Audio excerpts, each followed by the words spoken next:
सितंबर की बारिश में क्या जवाब देंगे आड़ के सितमगर। विकास लीला कहीं बन न जाए विनाश लीला। कहीं सीवरेज बह रहा है तो कहीं टाइलों पर घास उग चुकी है। नदी में बिछाई फर्श टूट फूट का शिकार हो चुकी है। चारों तरफ काई फैली हुई है। यह नजारा है उदयपुर शहर की लाइफलाइन कही जाने वाली आयर नदी का। इस नदी पर करोड़ों रुपए खर्च करके जो सौंदर्यीकरण के काम करवाए गए हैं वो शुरू से ही सवालों के घेरे में है। नदी के बहाव क्षेत्र में टाइलें और जालियां लगाने का प्रयोग पूरी दुनिया में पहली बार उदयपुर की इस नदी में हुआ है। आपको याद दिला दें कि यही वो नदी है जिस पर उदयपुर शहर 5 से अधिक बार बसा और उजड़ा है।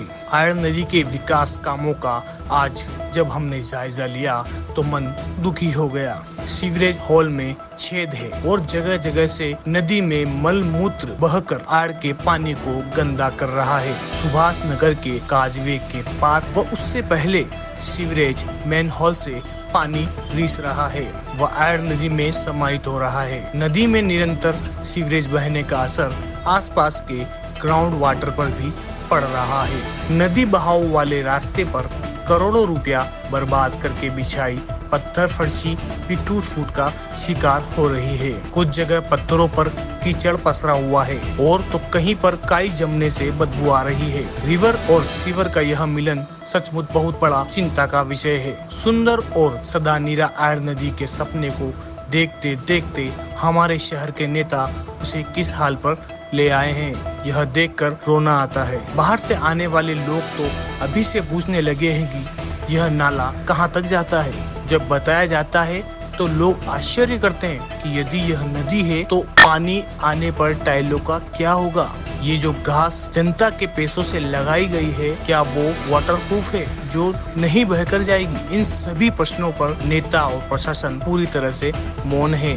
जनता सोई हुई है इसलिए नेता नदी के साथ मनचाहा खेल खेल रहे हैं। कहाँ बात स्वच्छ एवं सुंदर आड़ बनाने की थी और कहाँ आज लोग प्रतीक्षा कर रहे हैं कि मानसून की मेहरबानी से अगस्त निकल गया मगर सितंबर की तेज बारिश में आखिर क्या होगा। तब इसमें फतेह सागर और पिछोला का ओवरफ्लो पानी आएगा तो सितमगरों के पास इसका क्या जवाब होगा। नदी को पक्की नहर बनाना नदी का उद्धार नहीं बल्कि उसके प्रति कदाचार है। नदी सिर्फ नदी होती है, उसका अपना इकोसिस्टम होता है। उसमें पानी भी बहता है तो जलीय जीव भी रहते हैं। उसके किनारों पर संस्कृतियाँ बसती है लेकिन यहाँ पर नदी में उल्टी गंगा बह रही है। विकास की यह गंगा अब सितंबर की बारिश में कितना टिक पाती है वह करोड़ों के इन कामों का क्या हश्र होगा ये तो आने वाला वक्त ही बताएगा। और तब शायद नेताओं की माफी और प्रशासन की सफाई भी काम नहीं आएगी।